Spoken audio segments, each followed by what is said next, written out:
যোৱাকালি গুৱাহাটীত অসম প্ৰদেশ কংগ্ৰেছৰ ৰাজভৱন চলো কাৰ্যসূচীৰ সময়ত আৰক্ষীয়ে যেনেধৰণেৰে অতিৰিক্ত বল প্ৰয়োগ কৰিলে আৰু তাৰ ফলত গুৱাহাটী উচ্চ ন্যায়ালয়ৰ এজন যুৱ অধিবক্তা তথা আমাৰ দলৰ সহযোদ্ধা মৃদুল ইছলাম ডাঙৰীয়াৰ পৰলোকপ্ৰাপ্তি হয়। আমি প্ৰদেশ কংগ্ৰেছে তেখেতক শ্বহীদ ঘোষণা কৰিছোঁ। আমাৰ যি জনগণৰ স্বাৰ্থত আৰু ভাৰতীয় জনতা পাৰ্টিৰ কেন্দ্ৰীয় আৰু ৰাজ্য চৰকাৰে যি জনবিৰোধী নীতি গ্ৰহণ কৰিছে তাৰ প্ৰতিবাদত অসমত হোৱা প্ৰথম শ্বহীদ অধিবক্তা মৃদুল ইছলাম। মই ক'ব বিচাৰোঁ যে যোৱাকালি যেনেধৰণেৰে পুলিচে অত্যাধিক বল প্ৰয়োগ কৰিলে এয়া খুব সম্ভৱ যিটো ষ্টেণ্ডাৰ্ড অপাৰেটিং প্ৰচিডিঅ'ৰ আছে গৃহ মন্ত্ৰণালয়ে ৰায়ট কণ্ট্ৰলৰ বাবে কেনেধৰণৰ ব্যৱস্থা ভাৰতীয় আৰক্ষীয়ে ল'ব লাগে তাৰ সিদ্ধান্তৰ এটা বিপৰীত সিদ্ধান্ত।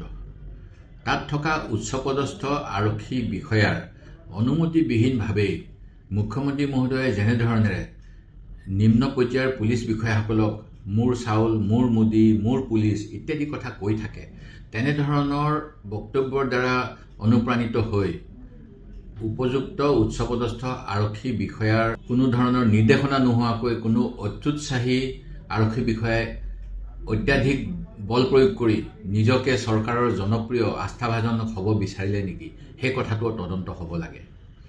দেশৰ সংবিধানে মৌলিক অধিকাৰৰ 19তম দফা অনুসৰি বাক স্বাধীনতা বা শান্তিপূৰ্ণভাৱে প্ৰতিবাদ কৰাৰ ব্যৱস্থা কৰি দিলেও বৰ্তমানৰ যিখন চৰকাৰ, এই চৰকাৰৰ জনবিৰোধী নীতিৰ বিৰুদ্ধে যদি কোনো নাগৰিকে প্ৰতিবাদ কৰে তেখেতসকলক চৰম শাস্তি বিহা হ'ব। এই নিৰ্দেশনা দিবলৈকে যোৱাকালি এনেধৰণে আমাৰ সহকৰ্মীক হত্যা কৰা হ'ল নেকি, এই কথা চিন্তা কৰিবলগীয়া। কিছুদিন পূৰ্বে অসম আৰক্ষী দায়বদ্ধতা আয়োগৰ ক্ষমতা কৰ্তন কৰা হ'ল বিধানসভাৰ দ্বাৰা।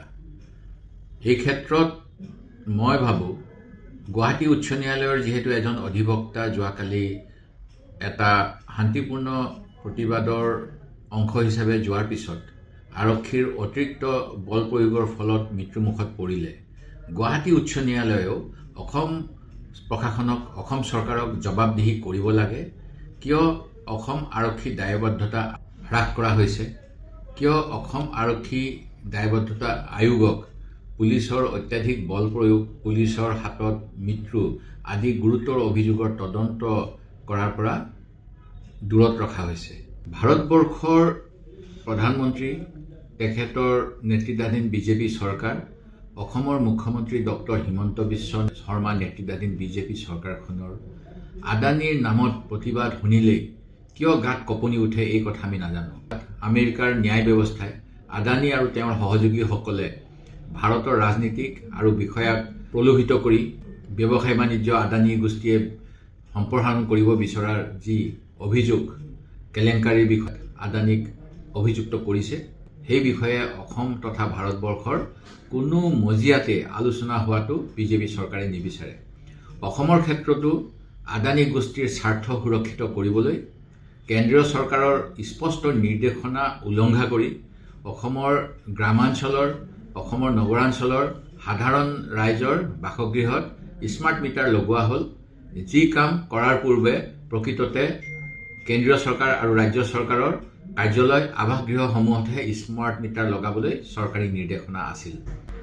অনুৰূপ ধৰণেৰে অসমত আদানীৰ ঘনিষ্ঠ এজুৰ পাৱাৰ কোম্পানীক নগাঁও জিলাৰ মিকিৰ বামুণী গ্ৰান্টৰ ৰায়তসকলৰ ৰায়তী খতিয়ান থকা স্বত্বেও তেখেতসকলৰ কৃষিভূমিৰ পৰা উচ্ছেদ কৰা হৈছে, হস্তি দণ্ডিৰ পৰা উচ্ছেদ কৰা হৈছে আৰু তাত এটা পাৱাৰ কোম্পানীক কৃষক ৰায়তৰ অধিকাৰ কাঢ়ি ছ'লাৰ পাৱাৰ প্লেণ্ট বনাব দিয়া হ'ল।